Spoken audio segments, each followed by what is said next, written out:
Salary आई और कुछ पैसे गायब। स्टेटमेंट देखा तो लिखा था टीडीएस डिडक्टेड। और हम सोच लेते हैं भाई ये टीडीएस नाम का आदमी हर जगह घुस क्यों जाता है। लगता है कोई सेठ जी है जो अपना ऐसा लेके ही जाते हैं। चलो आज सिंपल और फनी वे में समझते हैं कि टीडीएस सेठ जी कौन है, क्यों आते हैं और कब आते हैं। टीडीएस का फुल फॉर्म है tax deducted at source. Simple word में जब भी आपको कोई पेमेंट मिलती है और उस पेमेंट पर लॉ के हिसाब से टैक्स एप्लीकेबल होता है, तब गवर्नमेंट कहती है बेटा मैं बाद में ढूंढने नहीं आऊंगी, मेरा पार्ट पहले ही काट लो। लेकिन एक बात याद रखनी चाहिए, टीडीएस हर पेमेंट में नहीं लगता और हर कोई नहीं काट सकता।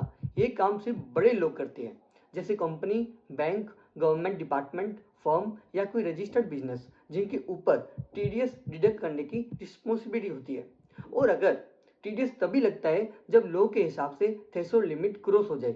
अगर पेमेंट उस लिमिट से कम है तो सेठ जी भी चुप रहते हैं। मतलब सेठ जी हर जगह नहीं मिलते, सिर्फ वहां आते हैं जहां पैसा बड़ा होता है और लॉ ने उन्हें लीगल इनवाइट भेजा होता है। अब लोग कहते हैं हर पेमेंट पर अलग टीडीएस रेट क्यों होता है। टीडीएस रेट जी भी सिचुएशन के हिसाब से चार्ज लगाते हैं।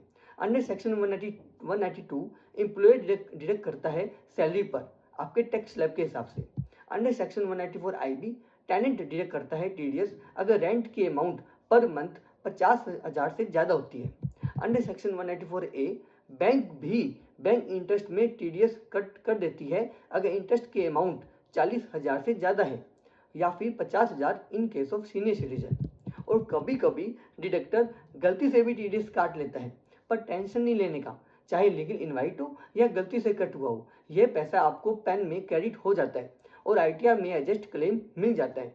ज्यादा कटाओ तो रिफंड मिल जाता है, कम कटाओ तो बैलेंस भर दो। Simple and sorted. देखो टीडीएस को ऐसा समझो जैसे कोई फ्रेंड है जो हर बार आपको कहता है भाई इस बार बिल तू भर दे, बाद में एडजस्ट कर लेंगे। गवर्नमेंट भी वही करती है, तू पेमेंट ले ले पर मेरा पार्ट पहले डिडक्ट कर ले, बाद में आईटीआर में मिलते हैं। बस फर्क इतना है ये दोस्त कभी कभी भूल जाते हैं, लेकिन टीडीएस सेठ जी कभी हिसाब में गलती नहीं करते। तो नेक्स्ट टाइम जब भी आपको कोई बोले कि भाई टीडीएस कट गया है तो गुस्सा मत होना, समझ जाना टीडीएस सेठ जी तभी आया है जब उनके ऊपर लीगल इनवाइट था या डिडक्टर ने गलती से कट कर लिया हो। लेकिन दोनों केस में आईटीआर में मिल ही जाएगा। मैं हूं सीए गौरव वैद और ऐसे ही फाइनेंस के टॉपिक को सिंपल और फनी स्टाइल में डिकोड करने की कोशिश करता हूं। अगर वीडियो से टीडीएस सेठ जी का लॉजिक क्लियर हो गया हो तो एक लाइक कर देना, कमेंट कर देना और सब्सक्राइब करो चैनल को, ताकि आपकी नॉलेज बढ़े और टैक्स टेंशन घट जाए।